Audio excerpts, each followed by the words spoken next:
Yeah, and that's what it is too, man. It's just all of this really just makes me feel good. Like any kind of selfless act, and anyone can attest to that, I think. Like just the act of giving or the act of just being there for somebody else truly feels good. It's not like a sensory pleasure.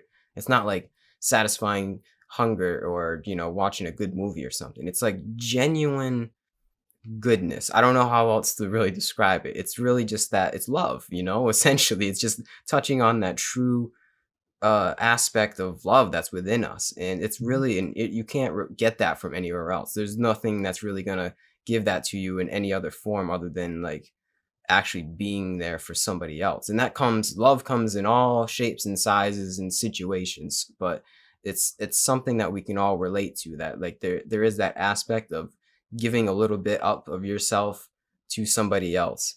It just feels good. Like there's just something where I'm just like, I'm doing the right thing. To bring that back home, if it feels good to love up on somebody else, we have a lot of wounds and blocks to go through.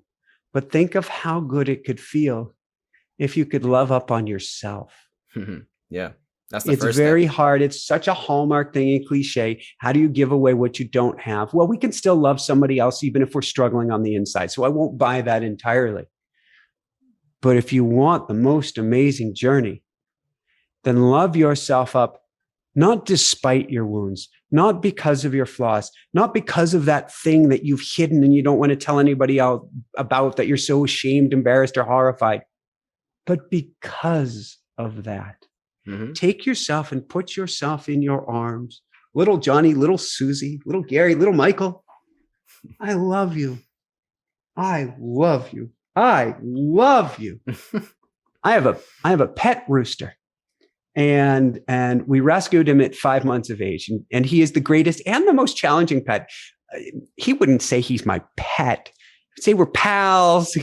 He would say I'm his dad, but he wouldn't go with pet. But when I love him up, and roosters have two jobs, procreation and protection, which means he's an armed missile. I have an armed missile in my arms. And the more that I love up this armed missile, the more he melts. And the more everybody wants to love him up as well. I carry him out on the trails with me. I've taken him on the Las Vegas trip. He's been on RV tour.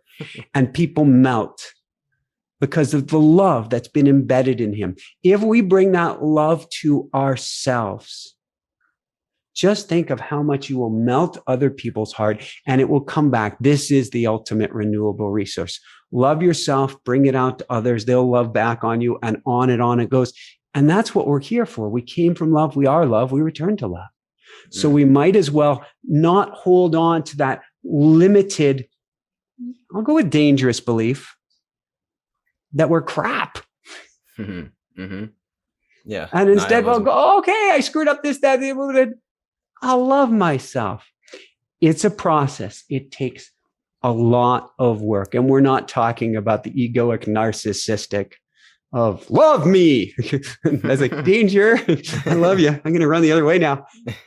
But when we do this work, it's such an understatement that everything and everyone around you changes. Mm-hmm.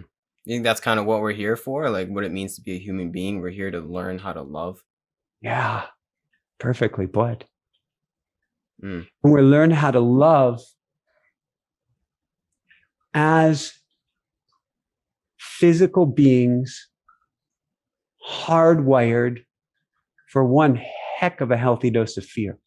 Our nature, our true nature is love. Our Buddha nature is love. Our essence is love. Going back to A Course in Miracles, there's so many other great teachers out there. We get to remember the love. And I believe when I talk about consciousness expanding, there is, I come from love, I am love. It's one level of consciousness. Holy shit. Can I say that on air? Of course. Holy shit. I'm scared out of my mind. I'm not in a place of love. And then, wow, I can see the fear. I can see the wounded inner child. And I love up even that. Now you've expanded. Now you've grown. That's why we're here with our own each individual masquerade, as I was saying earlier, each our individual play that we come here to perform in, but for the same purpose. We expand, we grow, and we go back on the other side. There is no other side. It's here, but it's a tuning of the channel, of the dial. And we've expanded and we have more love, which brings more love to everybody on the other side. And we might come back here and play the game again. And in essence, what we have, I call myself an alchemist, or on better days, a sorcerer. And I use this to meddle. And what that means is I like playing with energy. And if you think about the energy that we're playing with in this moment, we're playing with AC energy. That's powering our computers, alternate current. Okay, we can talk batteries and stuff, but in general, AC, alternating current, positive, negative, positive, negative, positive, negative. We come back down here out of love, positive. We go into fear, negative. We remember that we're loved, positive. We return home, negative, death, then positive, we're home. Then we come back here, negative. Then we go to positive, then we go to negative. And this pump is creating an ever-expanding version, or an ever-expanding process of consciousness, of evolving, of, people love this term, ascending. Ascending to what? Ascending to where? Where is there to go? But because we forget and we learn and we forget and we learn and return and return and return, going back to your game analogy, it becomes a really, really cool game, Gary. It does, with very good graphics. Yes. HD graphics and getting better. Oh, that's great, man.